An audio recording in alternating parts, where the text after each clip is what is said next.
दोस्तों, मैं सोनू ज्योति से मिर्च इंस्टीट्यूट में आपका स्वागत करता हूँ। एमपीपीएससी की बात जो कैंडिडेट अभी वेटनरी के जो इंटरव्यू दे के बाहर निकले हैं उनसे हम बात करते हैं इंटरव्यू का माहौल कैसा रहा। सबसे पहले मैम का परिचय जानेंगे।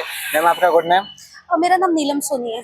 मैम, आप कहाँ से? मैं रीवा मध्य प्रदेश से हूँ। रीवा से हैं।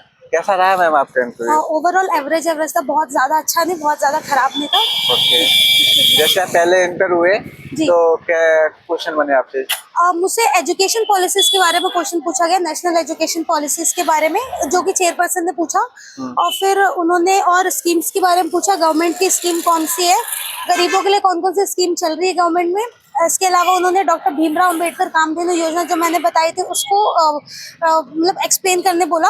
और फिर जो सब्जेक्टिव क्वेश्चंस थे उन्होंने फिर दूसरे मेंबर्स को पास कर दिया क्वेश्चन। और सब्जेक्टिव से मेरी मास्टर्स हो रही है तो उससे रिलेटेड ही कुछ क्वेश्चंस पूछे गए। ओके, और क्या क्या क्वेश्चन बने सब्जेक्ट में? कोई क्वेश्चन सब्जेक्ट में मुझसे जूनोटिक डिजीजेस ऑफ हॉर्सेस पूछा गया, जिसमें मुझे स्ट्रैंगल्स और ग्लैंडर्स एक्सप्लेन करने बोला गया। इसके अलावा रेबीज के बारे में पूछा गया।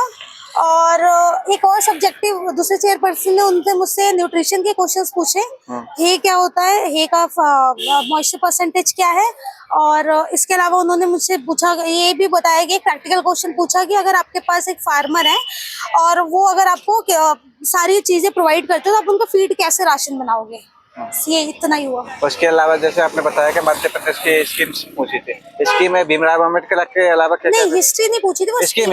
हाँ, स्कीम उन्होंने मुझसे पूछी थी कि गरीबों के लिए कौन सी स्कीम मध्य प्रदेश शासन चला रही है, जिसमें मैंने डॉक्टर भीमराव अंबेडकर कामधेनु योजना के बारे में बताया। तो फिर उन्होंने उसे संक्षिप्त में एक्सप्लेन करने बोला। ओके ओके, इसके अलावा सब्जेक्ट में और क्या क्या क्वेश्चन बने? सब्जेक्ट में मेरे से 3 से 4 क्वेश्चन भी पूछे गए ज्यादा। ओके, कैसा रहा अंदर का माहौल?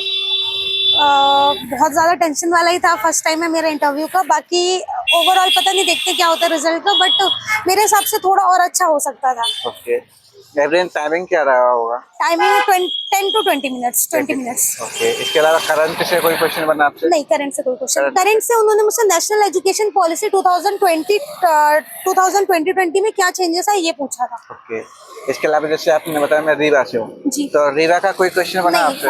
नहीं, उससे रिलेटेड कोई क्वेश्चन। इंट्रोडक्शन भी उन्होंने नहीं पूछा, उन्होंने स्टार्टिंग में रोल नंबर पूछा, डेट ऑफ बर्थ पूछा और फिर उन्होंने डायरेक्ट नेशनल एजुकेशन पॉलिसी के बारे में पूछा। ओके ओके, इसके अलावा आपकी हॉबी को लेके कोई क्वेश्चन बना? नहीं, कोई क्वेश्चन नहीं बना हॉबी से रिलेटेड। हॉबी से कोई क्वेश्चन नहीं? जी। ओके, आने वाले कैंडिडेट के लिए कुछ सुझाव देंगे मैम?